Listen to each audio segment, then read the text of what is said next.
Breathe through the fire. Break the fire.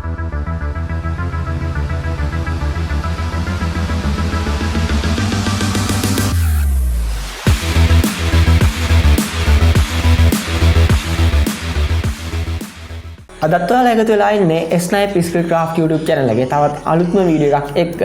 හරි. අද අපි කතා කරන්නේ Photoshop වලින් use කරන්න පුළුවන් අපිට වැදගත් වෙන shortcut ටිකක් ගැන. හරි. මුලින්ම එහෙනම් අපි යමු අපේ images තියෙන location එකට. මේකටත් මම image ටිකක් තෝරගෙන තියෙන්නේ. මම මුලින්ම මෙන්න මේ image එක සහ මෙන්න මේ අනිත් image එක අපේ Photoshop හරහා open කරගන්නවා මෙන්න මේ විදිහට. හරි. දැන් මෙන්න මේ විදිහට මගේ photo දෙක ඕපන් වෙලා තියෙන්නේ. ඊට පස්සේ අපි මෙන්න මේ කුරුල්ලෝ ඉන්න ෆොටෝ එක ඇදලා දාගමු මේකට. හරි. දැන් අපිට ඕන නම් මෙන්න මේ ෆොටෝ එකෙන් මෙන්න මේ කුරුල්ලෝ ටික වෙන් කරගන්න. අපි කොහොමද මේක කරන්නේ? අපිට පුළුවන් මේවා සිලෙක්ට් කර කර නටන්නේ මොකුත් කරන්නේ නැතුව Alt Shift එක M ගහන්න. එතකොට ඔයාලට පේනවා ඇති මෙන්න මේ විදිහට ලස්සනට කුරුල්ලෝ ටික වෙන් වෙලා ආවා අපිට.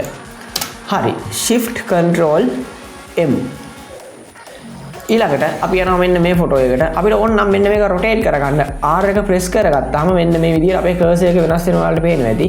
එතකොට මෙන්න මේ විදිහට අපිට මේක කරකව ගන්න පුළුවන් ඕන විදිහකට.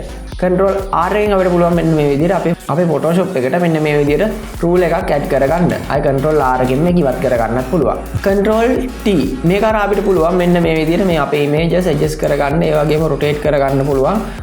මෙන්න මේ වගේ එකක් හදාගන්න. හරි. ඊට පස්සේ Control I එකෙන් පුළුවන් මෙන්න මේ විදිහට අපේ image එකට මෙන්න මේ විදිහට හදාගන්න. ඒ කියන්නේ මොකද්ද? අර negative mood එක දාලා වගේ මෙන්න මේ විදිහට හදාගන්න පුළුවන්. ඊට පස්සේ Control O කියන එක හරහා පුළුවන් අපිට අපේ Photoshop එකට ඕනම image එකක් insert කරගන්න, open කරගන්න. හරි.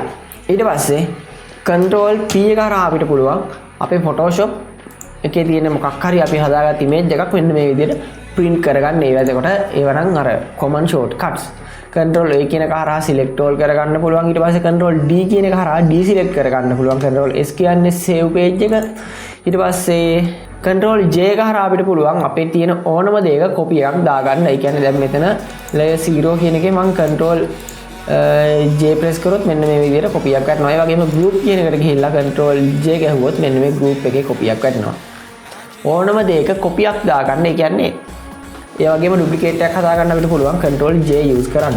ඒකට Control Z කියන්නේ undo, Shift Control Z කියන්නේ undo, Control X කියන්නේ cut, C කියන්නේ copy, V කියන්නේ paste. ඒක අපි දන්නවා. ඊට පස්සේ Control N එක හරහා අපිට පුළුවන් ඕනම පිටුවක් ඇඩ් කරගන්න. Control හරි. ඊට පස්සේ මෙන්න මේ වගේ තැනකට අරන් ගිහිල්ලා cursor එක අරන් ගිහිල්ලා Alt එක press කරලා අපිට පුළුවන් මෙන්න මේ විදිහට link layer mask එකක් හදාගන්න. හරි. එතකොට මේ ටික තමයි අද අපි තෝරගත්ත shortcuts විදිහට කතා කරන්නේ. මීට අමතරව තවත් shortcuts ටිකක් අපි ඉස්සරහ වීඩියෝ එකකින් අරන් එන්නම්. එතකොට මීට වඩා advanced shortcut ටිකක් වෙයි ඒ ටික. හරි එහෙනම් මෙන්න මේ shortcut ටික use කරන්න පුළුවන් ඔයාලා එදිනදා Photoshop වල වැඩ කරද්දී. මේක එතකොට sample images කියන්නේ මේ ටිකත් මම ඉතින් දාලා තියන්නම් අපේ description එකෙන්. ලබන සතිය අපි එද්දී මේ shortcut එකට අමතරව තවත් shortcut ඔයාලා හොයන්න පටන් ගන්න. මොකද අපි සෑහෙන වටයක් ගිහිල්ලා කරන වැඩ කී දෙකකින් තුනකින් අපිට එතකොට ලේසියෙන්ම කරගන්න පුළුවන්. ඒ වගේම Shift Alt Control එක K press කරලා අපිට පුළුවන් මෙන්න මේ විදිහට අපේ shortcut keyboard අපේ keyboard එකේ shortcut වලට access කරන්න. මේක හරහා ඔයාලට පුළුවන් එතකොට ඔයාලගේ shortcut මොනවද කියන එක දැනගන්න. හරි. එහෙනම් ලබන සතිය අපි තවත් මේ වගේ Photoshop tip එකක් අරගෙන ඉක්මනටම හම්බෙමු.